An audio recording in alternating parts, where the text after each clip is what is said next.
Welcome to Swartz Talkin Sports. I'm your host, Les Swartz.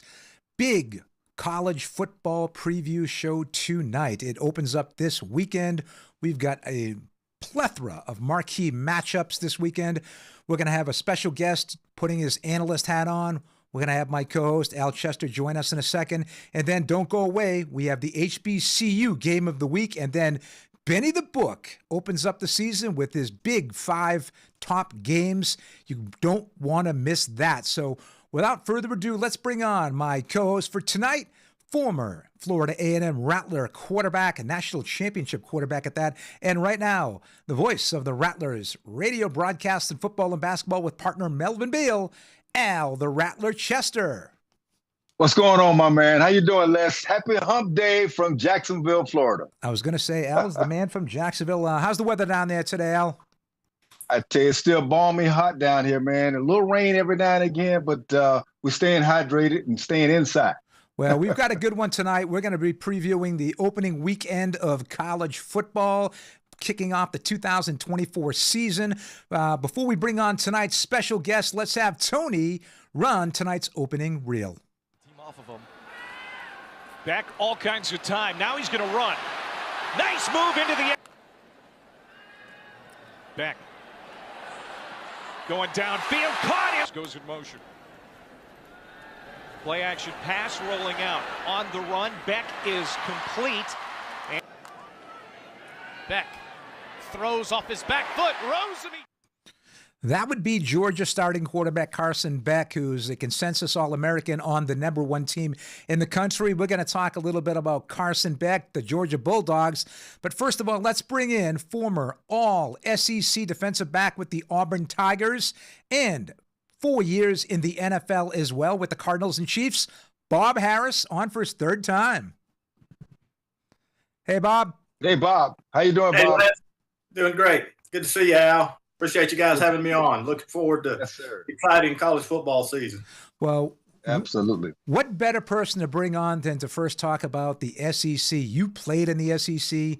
You played in one of the biggest rivalries against Alabama. You played against Bear Bryant, a legend.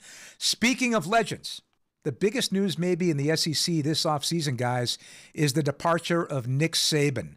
After being at Alabama for all those years, 7 national championships, he decides to step down at the age of 72. He's now going to be on College Game Day, I think, and he still has something to do with the program. But Kalen DeBoer, or DeBoer, however you pronounce it, from the University of Washington takes over. The guy's got a stellar record. I mean, the guy lost 12 games his entire coaching career, beginning at an NAIA school and then taking it to Washington, going 25-3 of the past 2 years. So let's throw it up to you guys. I mean, it's going to be a huge adjustments for Alabama. They had some guys transfer out of the program, even though they always have a stellar recruiting year. What is your take on Saban stepping down, and does DeBoer have enough to get to the playoffs with Alabama or compete in the SEC this year, guys? Well, I tell you what, I tell you, it's tough to follow a legend. Nick Saban obviously is a legend in his own right, and DeBoer has quietly been winning football games. He knows how to win. To me, the transition should be easy, but it's going to be interesting to see the dynamics and how he fits in and how the players fit in to his system and what he wants to get done. Winning is winning anywhere you go, whether it's on the West Coast or the East Coast, but it should be interesting to see. New players, new coaches, but same results is what I'm expecting. Yeah, I agree with you, Al. I mean, it's hard to say that there won't be a void when you arguably have the greatest of all time with Saban, leaving the program. But he didn't leave the cupboards bare by any stretch, especially when you have a quarterback coming back with Milroy. That, I look for Alabama to be just as competitive as they have been in the past few years. They'll be in the mix. They'll be in the hunt for the SEC and for a playoff run as well. But it will be interesting to see because there's a difference between coaching at Washington in the Pac-12 and NAIA than the SEC. And every time they go on a road game, it'll be Coach DeBoer's first trip there. So it'll be interesting to see how he handles that and handles the pressure. It's next level at Alabama.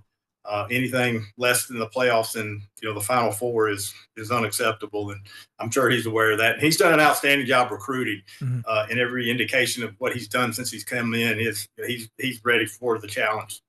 Guys, preseason, 9 SEC teams in the top 25. So it's going to be ultra competitive. You could see now with the expanded playoff format, we'll get into that later with 12 teams coming in. Normally you lose an opening game, an early season game, and you're pretty much out of the playoffs. That doesn't happen this year. I think that, it's going to make for some really good matchups early. And if you lose those games in a close game, it's going to add to your resume, sort of like the NCAA basketball tournament. You have good losses and bad losses. I think a really good loss doesn't necessarily knock you out of a chance at the playoffs this year. I think you lose 3 games, you're pretty much out of it. But if you lose a couple of games, a non-conference and a conference game, I think you still have a legitimate shot of getting into those 12 spots. That's a good call. Yeah, go ahead. Go ahead, Bob. I was going to say, you're exactly right. I think you'll have several 10-2 teams make the playoffs. And you may have a 9-3, just depending on the scenario and what conference, particularly maybe out of the SEC. But, I think as you go forward to it, it should encourage teams to schedule, more competitively. Because I do think it helps build the resume, much like it does in basketball. It's okay if you suffer an early season loss. And just like previously, it's better to lose early than late for sure. Absolutely. Yeah, I think this is a unique season, just like everything else about this season with the 12 teams in the playoff. But when you got teams who pick up players from the portal, I always try to figure out how do you measure a team that how do you rank these teams when you got all these different guys picking up players from different teams from the portal, adding to their rosters. But the big thing is to play hard every game because you never know what's going to happen. I think that using Florida State as an example, they were top 10 team as of last Saturday. Lose to Georgia Tech in a dogfight, and but they're still in it if you look at mathematically the way things are laid out. It's going to be a long season, but it's going to be challenging for a lot of teams. But I agree. I think you can lose 2 games, still be in it, and if you're lucky, depending on how things fall out, how they play out, 9-3 can still get you in the playoffs. Well, guys, I think they're going to really look at the strength of these conferences and see, what are the 2 top conferences? If you've got a Big 12, and I'm not picking on the Big 12 at all, but, it's really an offensive conference. They don't play much defense in the Big 12, or they haven't in the past. And now you've got the 4 schools from the former Pac-12 jumping over. You got the 2 Arizona schools, State and Arizona, Utah, along with Coach Prime's Colorado Buffaloes. So it's going to be an interesting mix in the Big 12, and I'm not sure how deep that conference is going to go. I know Benny loves his West Virginia Mountaineers. They've got a really, really good quarterback. Benny will talk about it in his pick segment, but I think it's going to really depend on what conferences are the strongest based on those losses, right? If it's a conference that's weak, it's going to really count against them if they lose some of those games in conference because the conference is so weak. I want to get your take on it real quick before I put up my picks and you guys can beat the heck out of me here. Who do you like? Because there's no more East-West anymore in the SEC. That's gone. It's now the top 18 teams. You've got Oklahoma and Texas, 2 traditional powers coming over from the Big 12 now to the SEC, playing a full schedule. We'll go with Bob. What do you think first? Who do you think is going to compete? I'm not saying who's going to get there, but give me 3 or 4 teams that have a realistic shot of making the SEC championship game. Yeah, I honestly, I think there's 4 or 5, maybe 6 teams. I think Georgia is the front runner with Carson Beck, and just them reloading the recruiting they've done in the past. That talent, I think, if you look at the NFL prospects, they've got the second most on their roster to Ohio State, so they're going to be up there. Then Texas, I think, can compete. Alabama, of course. And then you've got some surprises with, Missouri. Some people like Tennessee. I don't quite see that though. LSU, I think, it always has enough talent to compete. So, I think, again, those 4 or 5, could definitely make a run for the SEC championship game. Al, any surprises from you, or do you think it's pretty much status quo? It's the traditional powers that are going to win, or do you think like a Missouri with a great quarterback wide receiver tandem in Cook and Burden, who would have been a first rounder last year, do you think somebody can sneak into that SEC championship game? Well, I always say anything can happen, but I like to co-sign what Bob said in terms of Georgia being that number 1 team. But the SEC is the most powerful conference, allegedly, than all the conferences, and they got some powerful teams that play defense and they play great offense. I like Georgia. I like Texas, obviously Alabama, and you got to look at Ole Miss, and then even Missouri, and even the LSU could sneak in there. But Mizzou, you got to be careful, and it's still early. I think we could have this conversation again in about 3 weeks, and maybe some of the smoke could clear a little bit. But it's going to be an exciting, exciting run in college football this year. Well, I'm going to have our crack producer, Tony, pull up the graphics for the winner or who is going to be playing in the SEC championship game based on my analyst work. I know you guys aren't going to agree with it, but let's have Tony throw up the SEC champion and runner-up here. And there we go. I've got the Georgia Bulldogs winning the SEC championship, surprising the Tennessee Vols. I know, Bob, you're not a big Tennessee guy, but I got to tell you, their quarterback is a stud. I really like this kid. I can't pronounce his name, but that's okay. Can we take a stab at it? I can't even pronounce his name. Nico Amalaevea, I think. Yeah. Who really was a stud freshman last year. He took over the job late in the season, and he played fantastic in the bowl game. I think that Coach Heupel has surrounded him with talent. They've got an all-American defensive end leading that defense, and I really think Tennessee, this is the year that they're going to make a push. Okay, I know you guys like Georgia. All right, Bob, I know you don't like Tennessee. Who's going to be playing Georgia? Who's playing? Now, don't get me wrong. I love me some Rocky Top. There's nothing more exciting and fun than a Saturday afternoon in Neyland Stadium down there by the riverbank. But they could be 2-2 after the first 4 games. They played North Carolina State, then they go to Oklahoma for their first SEC game. So we'll know early on. Yeah, we will. If Tennessee and that quarterback's for real. But no, I think you're right. If the quarterback is who we think he is, then, and they can get, into those first 4 games, they'll have a good run at it. Because I think, if looking at their schedule, they've got Georgia and Alabama, but, otherwise I think it's manageable for them. So who's going to play Georgia, Bob? No, I got Texas. Okay, you got Texas losing 2 running backs in the preseason. They're down 2 backs. So, Al, who do you like Georgia? And if you do, who's going to play the Bulldogs? Well, I tell you what, it's a quarterback-driven league, and I think Bob was cheating off my list because I had Texas as well because I think their quarterback, they're too deep, it's solid at quarterback, Texas that is. I think Carson Beck, my homeboy, he's right here from Jacksonville, Mandarin High School. He's going to be the front runner, obviously, with the Georgia Bulldogs, getting them where they need to be. But I, too, like Texas, and you can't, Jalen Milroe still plays well, man. He's a tremendous athlete at Alabama. So, I mean, the top 3 quarterbacks from where I'm looking at, from where I'm sitting, of course, Nico, the kid at Tennessee, he's one of those guys who can get it done too. But the other 3 guys are proven talents. I mean, and they've been seasoned, got a lot of snaps under them. So I like Beck, and I because Texas has 2 solid quarterbacks. I like Texas to be right there in that crown victory, that game with the Georgia Bulldogs. Well, now we do have some fans out there. We have a question, and we're gonna ask that question. We have some Florida Gator fans out there. I know Billy Napier's on the hot seat. I'm telling you, Graham Mertz is not going to get it done. They could go to that freshman Al that you love, that freshman kid. I do. Who's you said could be a potential Heisman candidate down the road, and then. I just think that they're still going to struggle. They got a tough schedule. I think Napier was one of those coaches that, you go from a non-Power 5 school. Some of these coaches can really succeed and do well, and some you think are going to do it. Like Justin Fuentes went from Memphis to Virginia Tech. You thought he was going to keep the ball rolling with Beamer, and it didn't work. Some guy, it just doesn't work out. And then you've got Auburn, Bob. You've got your old school. Hugh Freeze is a great recruiter. He's got the number 5 ranked class coming in 2025, but you say they're about a year away? Yeah, I think so. Just from rebuilding the roster, they're a good year away. Okay.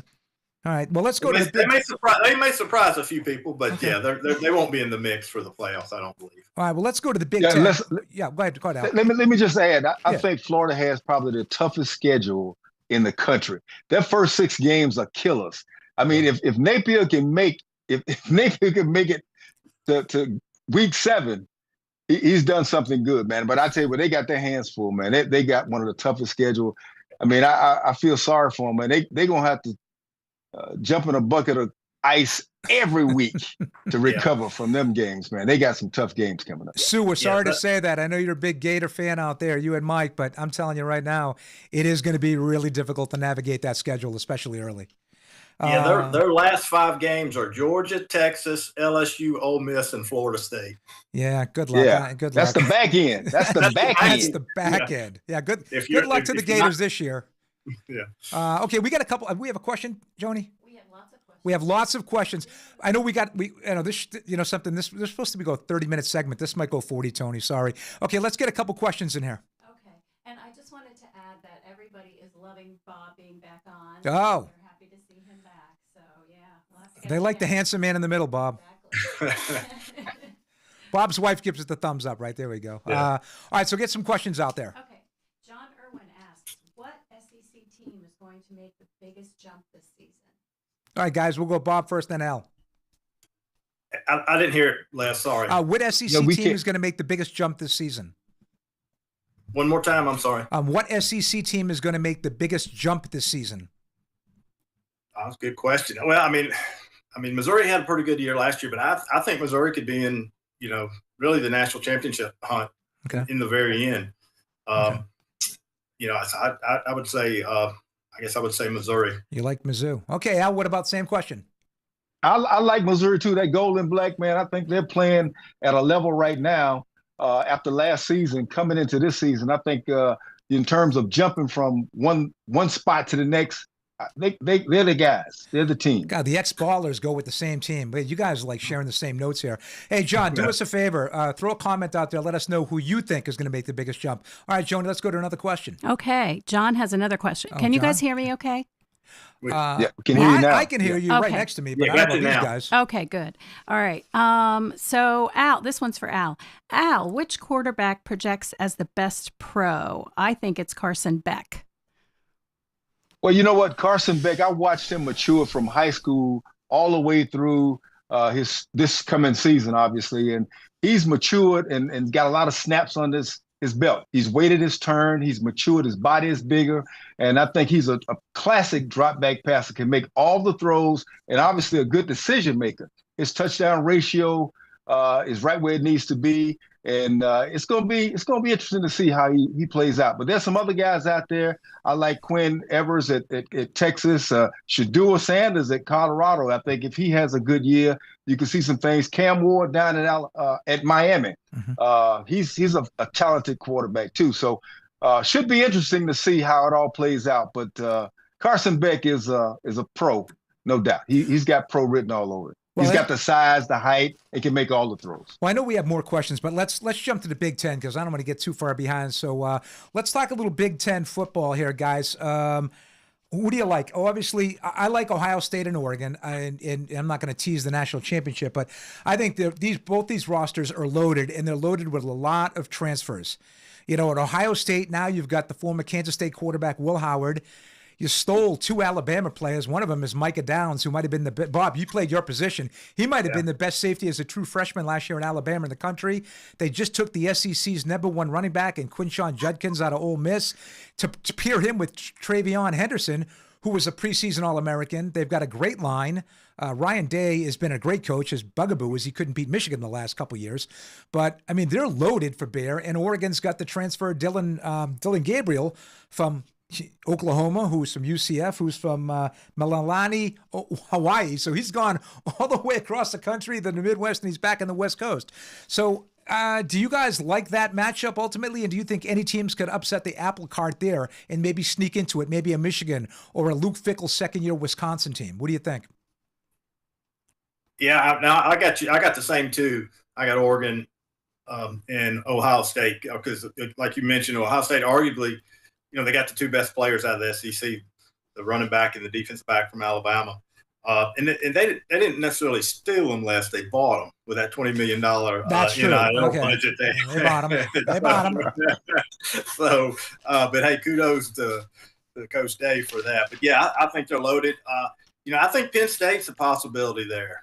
But they tend to always fold in the big games kind of down the stretch. But we'll find out early. They open up with West Virginia on the road. So, but I got Penn State maybe as a dark horse. But if I had to predict right now, I got Ohio State and Oregon for the Big Ten. Al, do you concur, or do you Yeah. think anybody can sneak in there?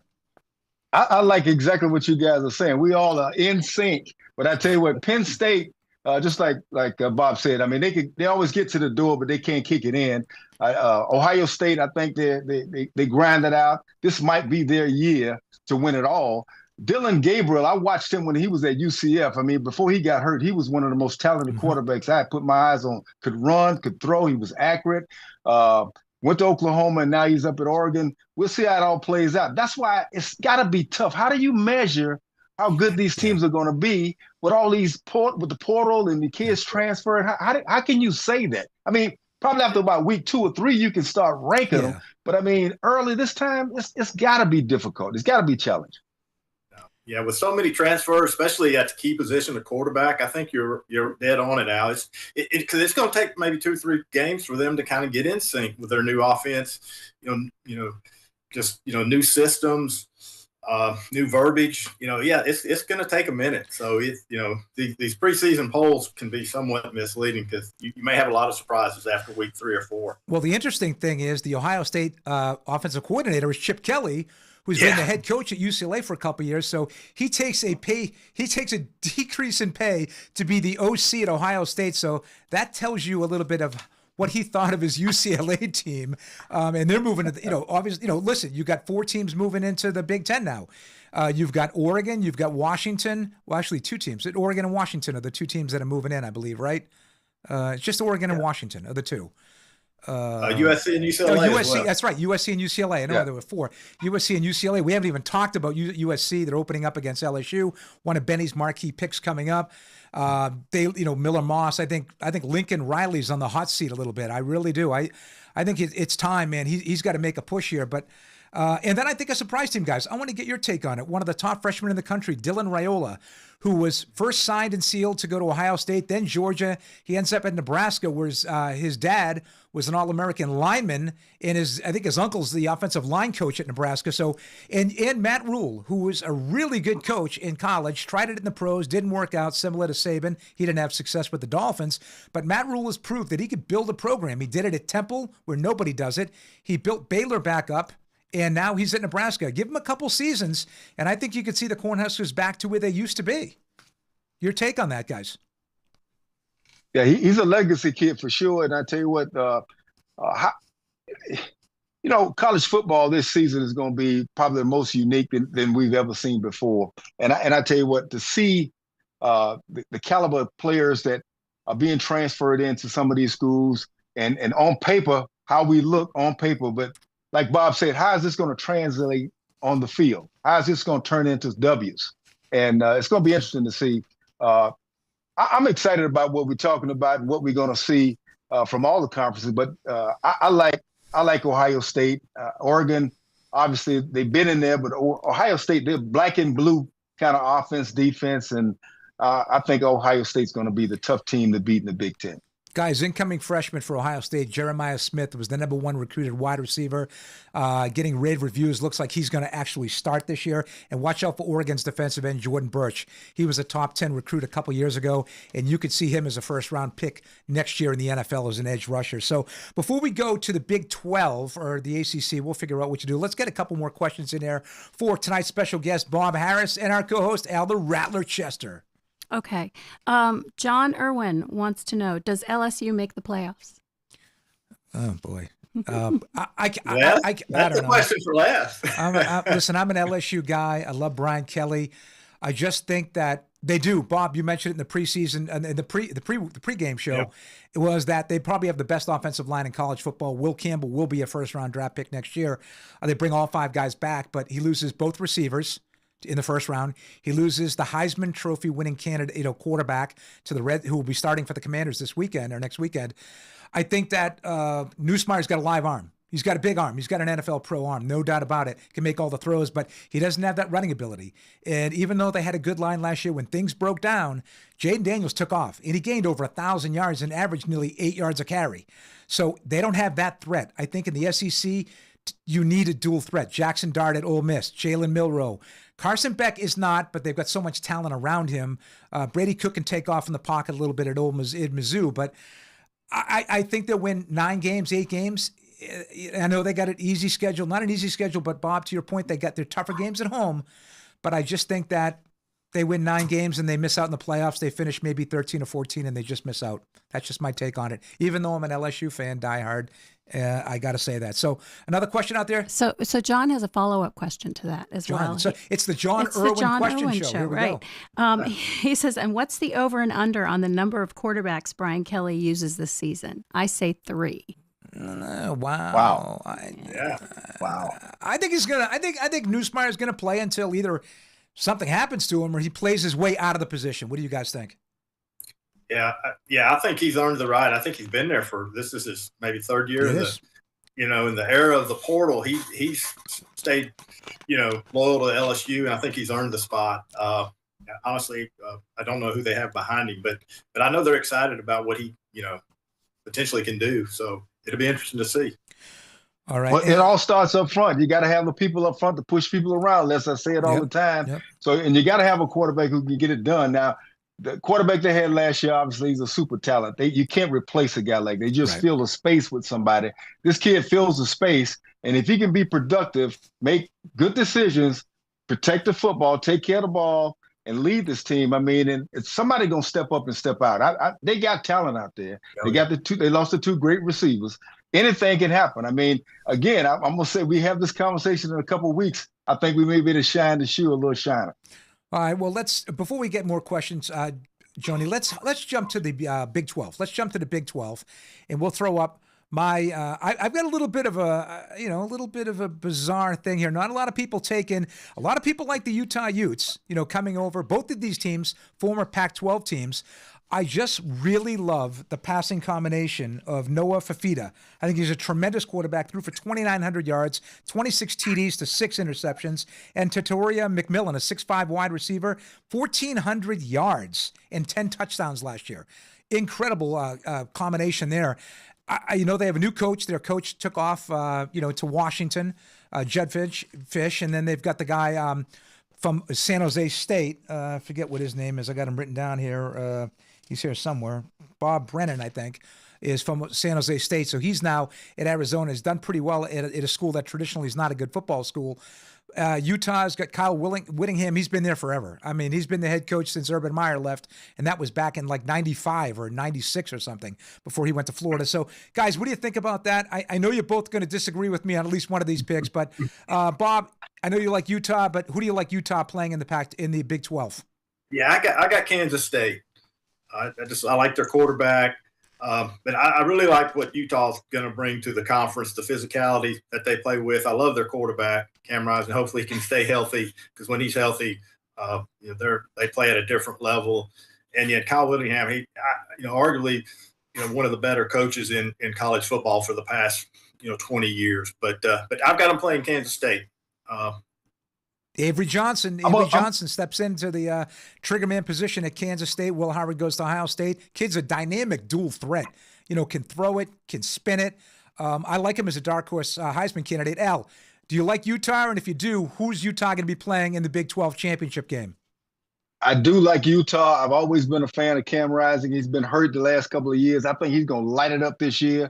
And the quarterback at Kansas State, I think he too can play. And I think Arizona's all right, but I think Utah's going to be there. They're going to be the dark horse. I think they're going to be in the playoffs, and Kansas. What about Coach Prime? Does Colorado going to the Big 12? He's got some talented kids. Shedeur Sanders is back. I got to throw this out to you guys. I know we talked about this prior, and I know Al. Yeah, I know you're a big Prime guy. But I got to ask you this question. Maybe some of the viewers out there, again, thanks everyone for tuning in tonight, can maybe comment on this. So a couple weeks ago, Coach Prime was in a press conference, and he got a question from, I think it was a Denver Post reporter, and the reporter was, you had a tough time last year protecting Shedeur. You did a lot to bolster your offensive line this year. And Dion said, what do you mean? What are you talking about? He said, you bolstered. He goes, I never used that word before. What do you mean? He goes, well, like you added beef to the offensive line. He goes, I don't understand. I never used that word before. It's like, well, he goes, do you mean improved it? And the reporter said, well, yeah. And he goes, why do you just say that? Like, what is his deal? He's picking fights with the media. Bolster. Everyone knows what bolster the offensive line and beef the offensive line up.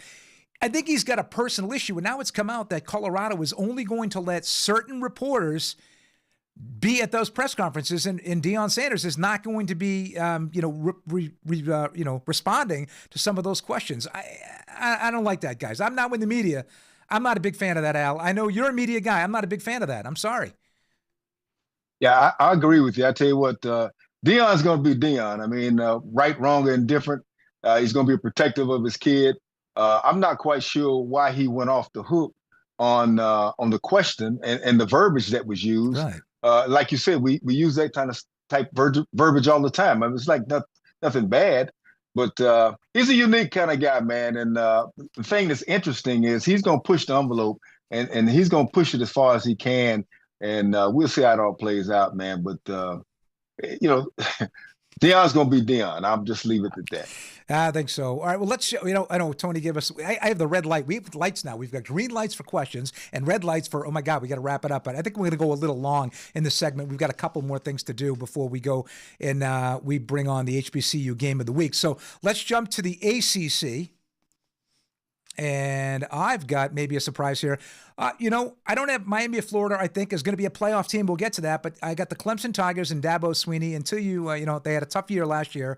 And I like NC State. Dave Doran's done a heck of a job, over there. And he's got McCall coming in, the transfer kid from Coastal Carolina who lit it up and has been lights out. He's going to be starting for the Wolfpack.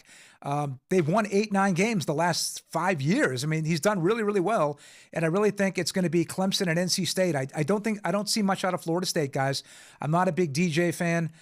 He didn't show me much in the opening game against Georgia Tech. I think Mike Norvell is going to be in for it. I think he's going to be hard-pressed to win double-digit games this year. I really do. Jordan Travis was a massive loss for them.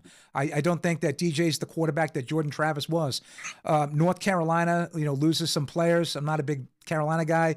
Syracuse has a new coach, and Fran Brown, who was the recruiting coordinator at Georgia. I don't know, guys. Do you like those picks? Do you like two different ones? Bob, do you like Clemson, or who do you like in the championship game? Yeah, I do have Clemson. I think Dabo gets it back on track this year, but I've got a little bit of a surprise pick myself. Not North Carolina State. I got Virginia Tech. Ooh, in okay. The ACC championship. I think they returned 20 starters. I really like their quarterback. He'll be a second-year starter, Baylor transfer, Drones. I think it's Kyron Drones, big, athletic, strong kid that can throw the ball.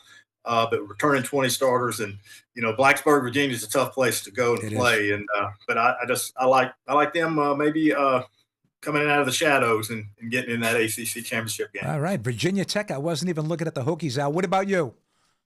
Great minds think alike. I was thinking Virginia Tech as well. They've been sleepers for the last couple of years. I think it's their time to turn up, show up, and show out. Don't discount Miami now. Miami's still in the thick of things. I think they're going to give Florida some business on Saturday.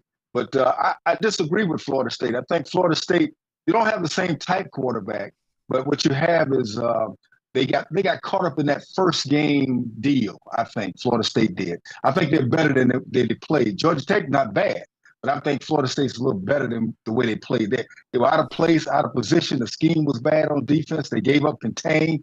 I mean, they just didn't look like on defense the type of team that we used to seeing. But back to the first game deal, I think that they just didn't have a chance to make adjustments, didn't gel right. And maybe the flight over was just too much for them. But don't discount them. But watch Miami and Virginia Tech. Al, we got to do something with your audio. Something happened. You were kind of going in and out. Can we maybe fix your audio here on that side? Okay. So I don't know why it happened. It just all of a sudden started happening. These are technical difficulties that we have with a live show. It happens. It happens. All right, guys. So I know you like, Bob, you like Virginia Tech, Clemson.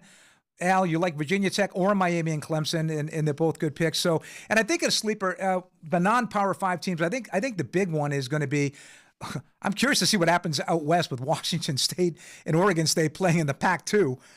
Which is bizarre. I don't think either one of them have a prayer. Although Oregon State is playing Oregon, they still kept their traditional rivalries, and Washington is playing Washington State. But you got to look at Boise State, guys.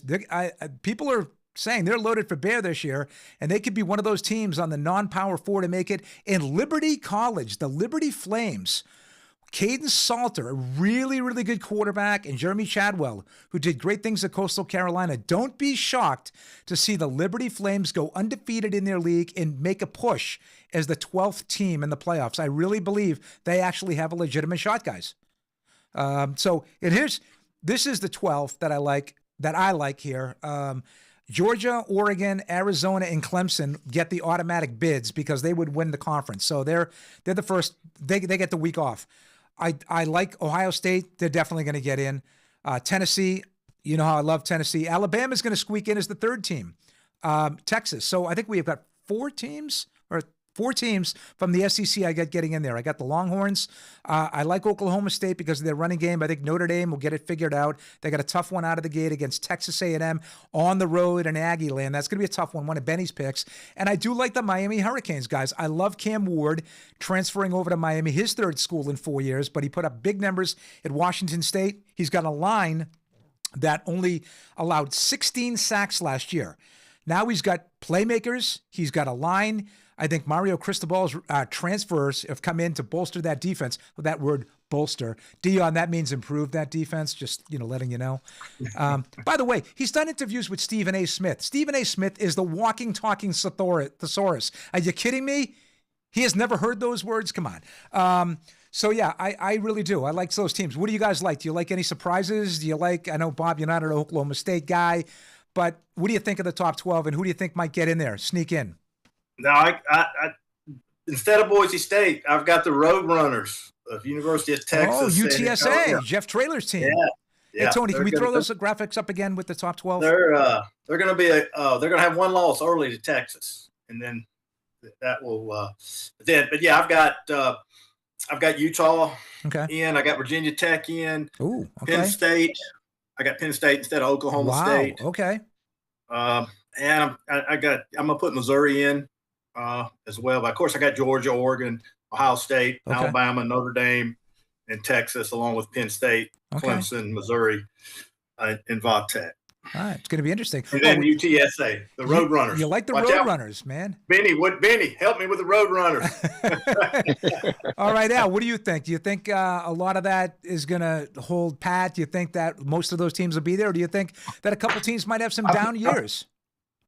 Yeah, I think 80% of what you put up is good. I still think there's going to be some teams that's going to sneak in there. They're going to have productive years. It's just so early in the season right now to make that call. But, I mean, I know we're just doing this for show at this point. But, I mean, I think that it's going to be an interesting season. This is going to be probably one of the most interesting college football seasons we've ever had. Well, guys, I think week to week it's going to be jockeying for position, right? Some teams might lose, some teams might win and look more impressive, and the pollsters might jump them over other teams. I think you're going to see more teams moving in the polls this year than ever before.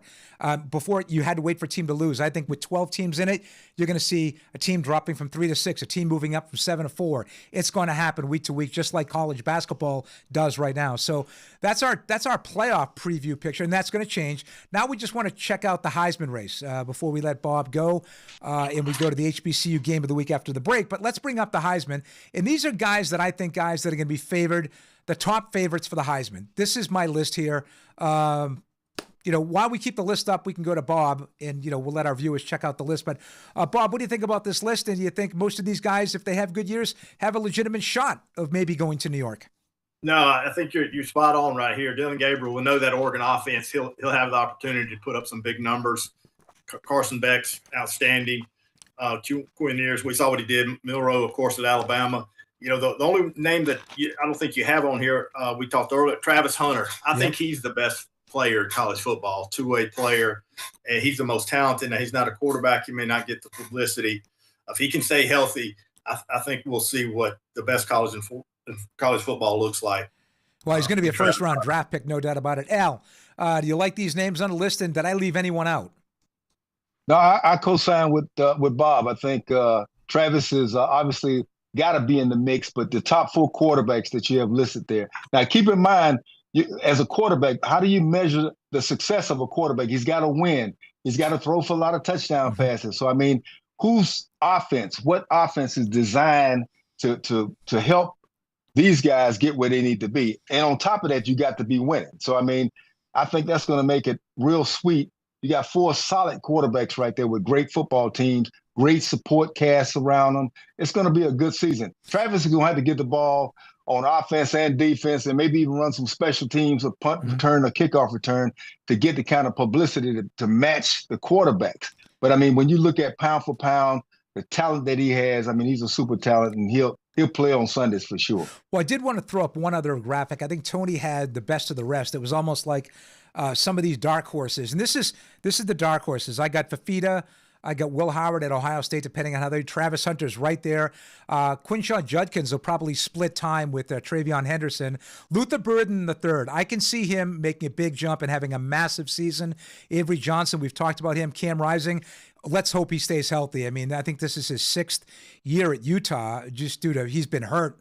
But when he's healthy, Bob, you said it, he's been lights out, and he's really, Utah's been fantastic when he's playing. And Caden Salter, the quarterback at Liberty. Chadwell's done some great things with him. I really think he's going to put up massive numbers this year and could lead the Flames to a potential playoff spot. So, Tony, thanks for those graphics. Bob, you've been outstanding. I appreciate you coming on board and putting your analyst hat on for tonight. Hopefully, we'll bring you back during the season, maybe midway, and let's take a look at what we said now and where we are midway through the season. It'd be interesting to see how we predicted these things. Oh, yeah, my pleasure. Always an honor to be on here with you, Les and Al. I really appreciate the opportunity. And, yeah, let's have a great college season. It should be enjoyable to watch.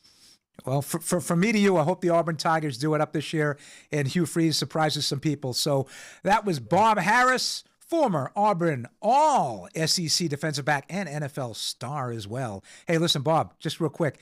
If John Facenda says your name in any kind of an NFL clip like he did with you, you're a star. That's the way I look at it. So I will be back with Al Chester with the HBCU Game of the Week after this.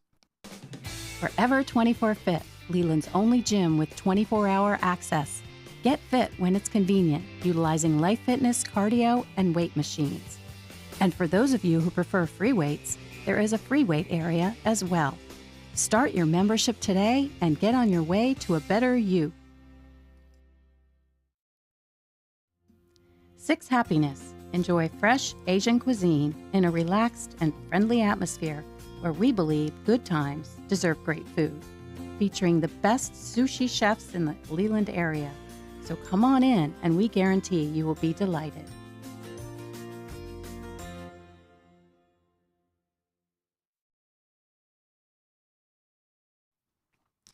Welcome back to Swartz Talkin' Sports.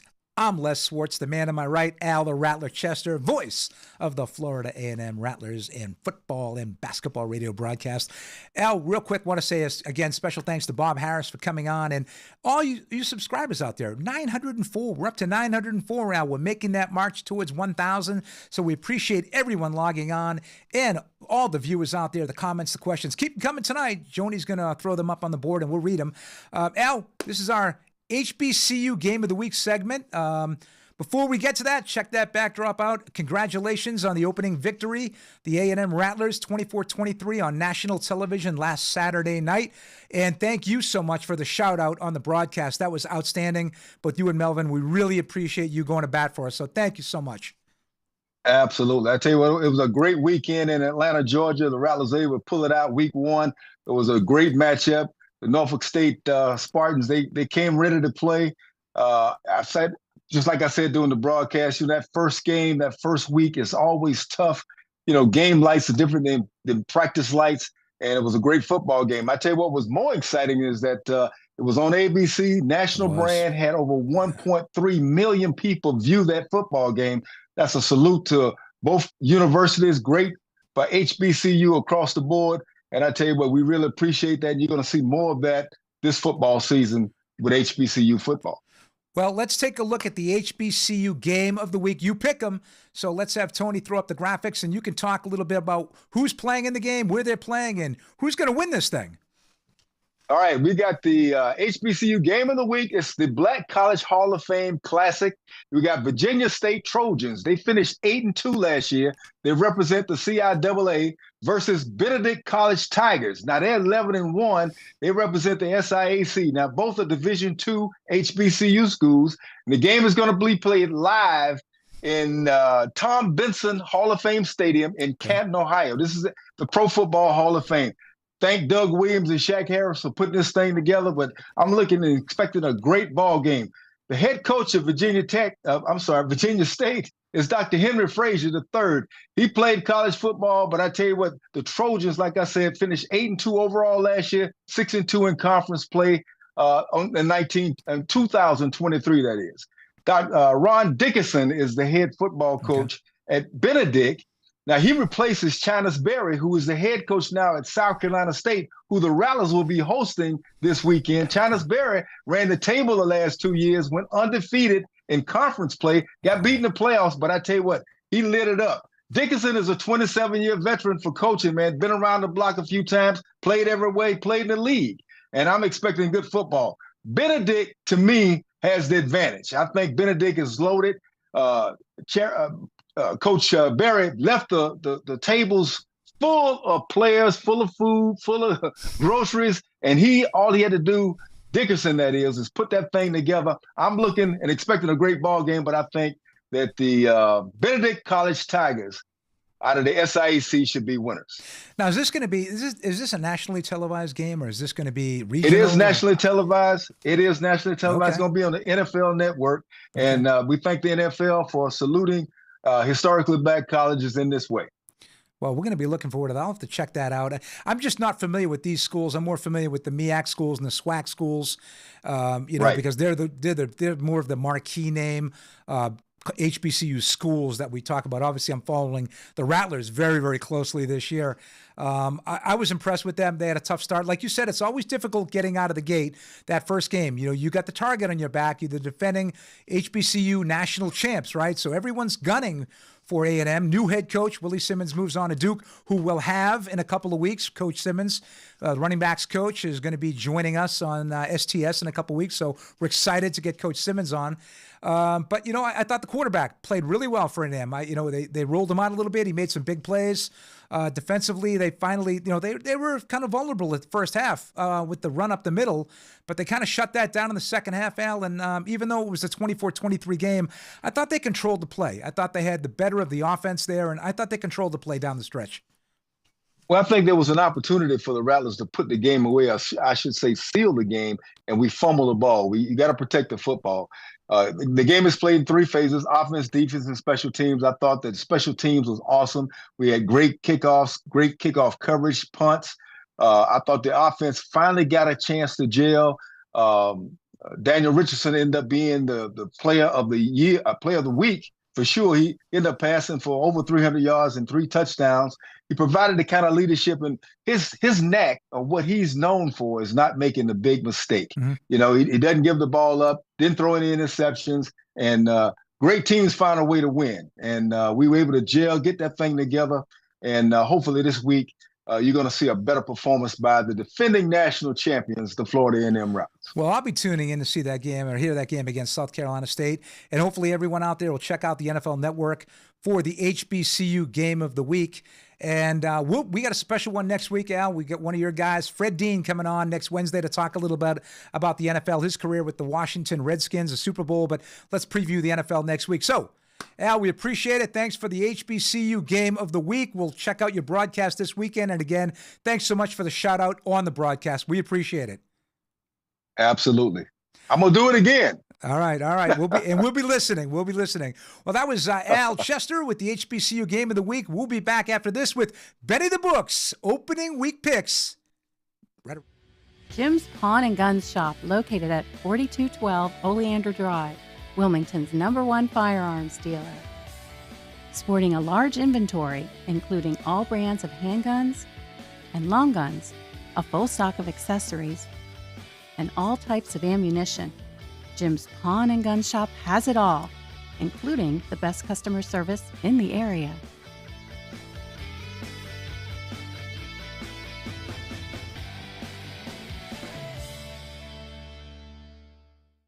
Before the lights go out, call Wilmington Generators. We offer the lowest price and a 10-year warranty for all Briggs & Stratton installations. A Briggs & Stratton powers more of your home for less money.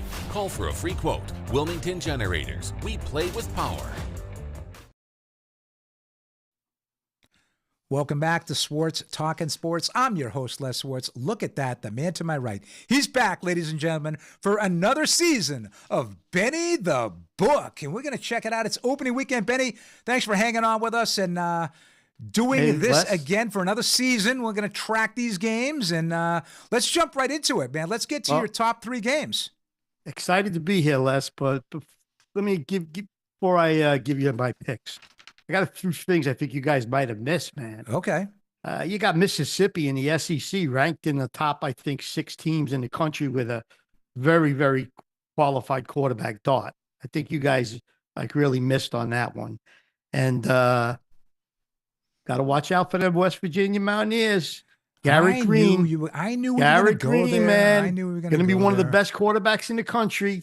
We'll be able to decide a little better after this first week because they got a tough one, Penn State coming into Morgantown. But I think he's going to be good. He really last year I wasn't a fan of him when he started, but he had a great year last year. Well, all right. So who's your number one game? What's your number one game? Let's get. I got three-star games. Okay. I got West Virginia at home plus the points. Penn State. I really like Penn State's quarterback. Didn't show a lot last year. I think West Virginia is going to be tough. I like them to be right up there for the Big 12. So I'm going to take West Virginia plus the points. Now, Ben, last year they opened up in State College and Penn State thrashed them 38-15. Aller had a pretty good game, but I agree with you on this one. I think it's a tough place to play. Morgantown's a tough place to play. This is his second season as the quarterback now at West Virginia. He got better as the season went on. I think Don Brown has got them geared. I could see an upset here. I can see the upset here. It could very well be an upset. Okay, game 2. Game 2, we're going to go with your LSU Tigers. Yeah, okay. Laying 4.5. USC lost their Heisman quarterback. They have no defense. LSU's in the SEC. Tough. I think they'll run over them. Well, it's interesting. In this game, you've got both these teams lost their quarterbacks that went 1 and 2 in the draft this past year. Caleb Williams from SC going to Chicago and Daniels going to Washington. It scares me a little bit. It's an early game. It's in Las Vegas. So it's, the Ritz and Glitz of Las Vegas. I think USC's more used to that type of atmosphere. Not the big crowds, but the whole traveling to Vegas thing. They play the Pac-12 championship game in Vegas, so it's going to be LSU's first time. I don't know. I'm a little personally nervous I don't like Kelly because he left Notre Dame. I know he is a very, very good college coach. A tremendous. There's no doubt about it. I mean, he's he let the reins go on their quarterback last year, and look what they accomplished. So I really like LSU. USC is going to have a tough time. Well, I think the one thing that people aren't focusing on LSU this year is their defense last year really let them down in some big games. They couldn't stop anybody down the stretch in the second half against Alabama. They just could not contain Milroe. They have Missouri's defensive coordinator who did great things for Mizzou. They were top 6 defense last year. Maybe they've got Harold Perkins, who was everyone's All-American as a freshman. Maybe he puts him at the end and lets him rush the passer. For some crazy reason, they let him drop into coverage last year. They played him in the middle as a 218-pounder. The guy is a speed rusher. Let him do what he does best. Let him get off that edge and after that quarterback. Disruptor, man. Absolutely. Very, very big disruptor. He could ruin your offense. Absolutely. So you like my Tigers. I like that pick. Okay, let's go to the third game. And my third game is I talked to you about this, and I kind of think Miami laying the points against Florida. Florida's got a really tough schedule. The coach is under the gun. Miami got Cam Ward. From all I've heard, the offensive line is tremendous at Miami of Florida. So you put that guy behind a tremendous offensive line. They always have the wide receivers. They always come up with these guys that are very good, always have a lot of speed, always going to have a good running back. I like Miami over Florida. Well, as we said earlier in the show, Miami brings back their offensive line. Only allowed 16 sacks against Tyler Van Dyke last year. Now, Van Dyke is now with Wisconsin, quarterbacking Luke Fickell's team in his second year there, but, really had some down games. He had guys open last year, didn't hit him. I think Cam Ward's going to be an upgraded quarterback. He put up spectacular. We kept talking about him early last year. He was spectacular when we used to watch him. Yeah. We thought he was going to be right there. We thought he'd be in New York, but things didn't work out so well. Yeah, Graham Mertz, I'm just not a big fan. I know we got Florida fans out there. I'm just not sold on Graham Mertz. He didn't do it at Wisconsin. He didn't do it in his first year down in Gainesville. So I think you could see their freshman stud quarterback. I think his name is Lagwan or something like that. That's the freshman stud. He'll be in before the fourth game, guaranteed. He'll be playing quarterback. There's no doubt about it. He's going to split reps with Mertz. So you like Miami. I like that pick too. I think Miami will win that game by double digits, believe that or not. Who do we got in your next pick? Got a couple 2-star games. I got Clemson plus the points against Georgia. That's no a doubt big about game, it. Benny. Big game. No doubt about it. Georgia's probably the best team in the country. But Dabo, this is a big game for Clemson. It's like a statement game. Georgia could lose this game, and it really doesn't make a difference. They could go win the SEC, win that conference. They'll be ranked. They could lose one game in rank. But I think the game means a lot more to Clemson. Okay. Just conference wise, they already lost. Florida State already lost from the ACC. And Dabo, I love Dabo as a coach. So I think they'll hang. I don't think they're going to win the game, but I think they're going to hang with the 14 points. Yeah, he had a down year last year. I think they only won 8 games. I think they ended up 8-5 with the bowl. They didn't win the ACC. Florida State took that thing home. Georgia is the better team. On paper, they're the better team, right? But right. I think they had some run-ins. They lost a wide receiver. They have some crazy things with the law down there. Speeding for some crazy reason. These kids get, and then they had I think one of their running backs just got arrested for some kind of domestic abuse. So, he's running. They got a cultural problem. They do. They're kind of running a loose ship down there, Ben. Yeah. I'm not really happy with what's going on down there with the coach, the Alabama. And hey, listen, Beck played great last year. Lost. That I thought he was one of the best players in college. The tight end. I mean, they lost some key players, and we'll see. We'll see what happens. But now my last game, I hate to do it, but I'm going to pick Texas A&M and lay the points against Notre Dame. Notre Dame could lose this game and then win the rest of their games. Sure. Texas A&M, that's the 12th man. It's a tough place to play. And Notre Dame lost a lot. They brought the quarterback in from Duke, so they got a new quarterback. They lost their best running back. They lost the best offensive lineman in the country. That's right, Joe Alt. I just see them losing this game early in the year. So I hate to do it because I'm a Notre Dame fan. I'll be rooting for them, but I think Texas A&M is going to take it. By the way, it was Kirby Smart. I was trying to think of Kirby Smart's name. Kirby Smart, He's kind of running a loose ship there. I just am not happy with what's going on in Georgia in the offseason there. Benny, interesting dynamic in this game between Duke and Texas A&M. You mentioned Riley Leonard transferring from Duke to Notre Dame. Well, the head coach, his head coach last year at Duke was Mike Elko, who's now the head coach at Texas A&M. And to your point, he probably knows how to defend Riley Leonard better than anybody, and he's known as a defensive coach, right? So Texas A&M usually has a tough defense. They do. I'm gonna argue with you on this, and you know me, I'm not a Fighting Irish fan, but I like Notre Dame to squeak out. I just have the feeling they're going to squeak out a win. Leonard will make the plays at the end with his feet, and I like the Notre Dame Fighting Irish to win a close game, 27-24. Les, if I win my first 4 games, I'd be very happy with that. 4-1 wouldn't be bad. I would go for that. Absolutely. Just quickly, I got 2 other games for the people to watch. Okay. Fresno State is playing at Michigan, getting 21.5 points. Pretty good program. Yep. Michigan, Harbaugh's gone, quarterback's gone, running back's gone. They have Texas coming in the following week. I kind of like Fresno State. I don't know if they'll win the game outright, but 21.5 points is a lot of points. And, you never know. Appalachian State went in there, beat them, They did. It's a whole change of a system at Michigan. So you think they're going to be looking past Fresno yeah, State without a toward doubt. Without a to Quinn doubt. Ewers Yeah. and Sarkeesian Yeah, coming in but you Ann got- Arbor. Okay. You got the number. What do they rank? 3 or 4? Texas. Yeah.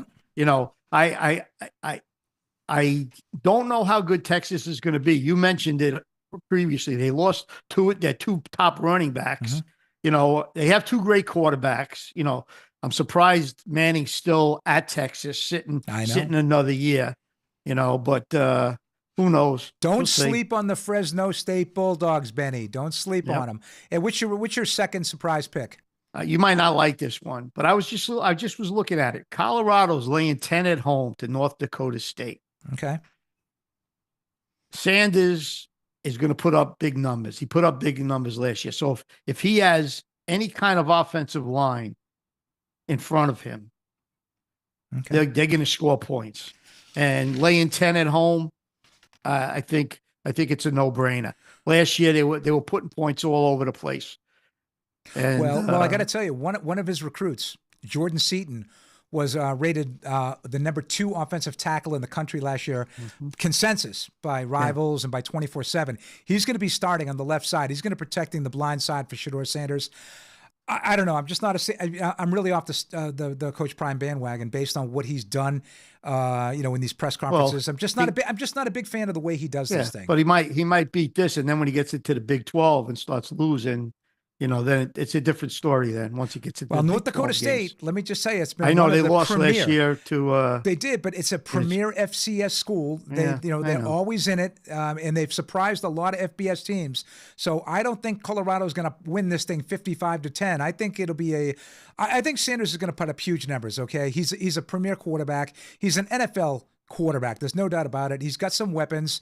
He does have, Travis Hunter, the dual threat, kid. But he's Bob hit it on the head. Yeah, the kid was fabulous last year before he got hurt. Might be the best all-around player in college football. The guy was unbelievable, defensively, offensively. I mean, he was really, really good. Well, I'm going to make one other prediction. What do you got? I think that at least half of your top 12 will not make it in the top 12. 6 in my top 12. Okay. Well, listen, that's my prediction. There was a couple stretches there. I just like Arizona because I think Fafita is.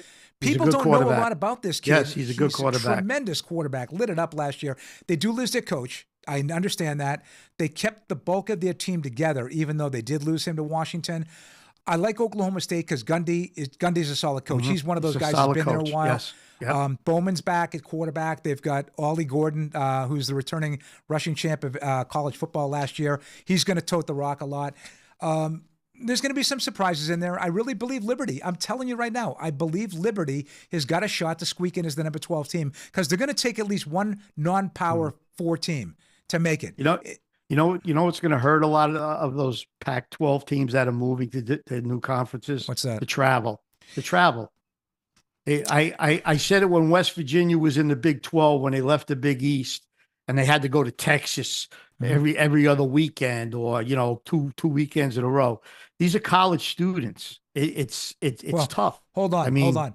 They're college players. I don't know about students anymore, Benny. I don't know how much they're cracking the books these days. Yeah. I know they're collecting a paycheck. I know that. Yes. Yeah, they don't crack the books less. Yeah. You're absolutely right about that. But no. I think that's what's going to hurt those teams at the beginning until they get used to. Maybe, a year from now, it won't mess. Arizona's used to playing out in California and all like warm places. They may go to Washington where it may be cold, but you come to West Virginia in November, could be 30 degrees. Ohio, Michigan, Wisconsin, Indiana, Nebraska. You're right. They're going to play in extreme conditions that maybe those kids aren't used to. But so you got your 5. We're going to keep track every week, Benny. We're going to have a little ticker here. We're going to keep track of your top 5. So listen, best of luck this season. We kick it off this weekend. Next week, you'll be doing the pro football picks. We got the NFL preview show next week. So thank you so much. Benny the Book. Les, we'll see you on the golf course on Sunday. Okay, can't wait. We have a question. Before we go, we do have a question, so let's throw that up there. Okay. Eric Mayer wants to know who's winning Thursday night, UNC or Minnesota? Ooh, okay, Benny. Eric's a Minnesota guy. Is it going to be the Tar Heels of North Carolina, or it's going to be the Golden Gophers, who, by the way, have a transfer quarterback who quarterbacked at UNH last year, the New Hampshire Wildcats. He was the best quarterback in the FCS level. He's now moved on to Minnesota, and they're saying great things about him. Who do you like in that game? I'll tell you what. I like University of Minnesota. I mean, I love their coach. I mean, he's a great coach. UNC lost Drake May. They're going up there. I like Minnesota. Yeah, PJ Fleck's done a nice job. He's done a nice job. Yeah, he's a very good coach. I mean, he has to face those big guys, Wisconsin, Michigan, Ohio State. Yep. He usually does a pretty good job. Not usually bad. has a very good offensive line, big running game, defense, they play football. Well, they had Tanner Morgan was their 3-year starter at quarterback. Right. I wasn't a big fan. Yeah, he didn't turn it over that much, but I'll be honest with you, he's not a big threat, in the passing game. He didn't have a big arm. He really wasn't a big runner. This kid, watch this kid at UNH. We'll have his name next week, but he's the transfer. He's going to be starting with the Gophers. So great question, Eric. Benny, the book, likes the Golden Gophers of Minnesota. So with that, I want to thank everybody who tuned in tonight's show. If you have not subscribed, please hit that subscribe button. Like us, comment, let us know what you think of the show, who you want us to get on the show. We've got some big shows next week, an NFL show. We've got a pro wrestling show at the end of the month. Yes, sir. If you're a pro wrestling fan, maybe the Mouth of the South, Jimmy Hart might be on the show. We've got a show on pickleball, the fastest growing sport, Benny and I know that. We play every Tuesday night. We've got some other shows as well that are going to be outside the box a little bit from the traditional football shows, but tune in and check us out. But Benny will be here every single Wednesday night with his picks. So, Benny, we'll see you Sunday. Take care. Good night. For Joni, my amazing chat girl, for Tony the Tiger Smeraldi, and everyone here at Swartz Talkin Sports, thanks so much. We'll see you next Wednesday, 8 p.m.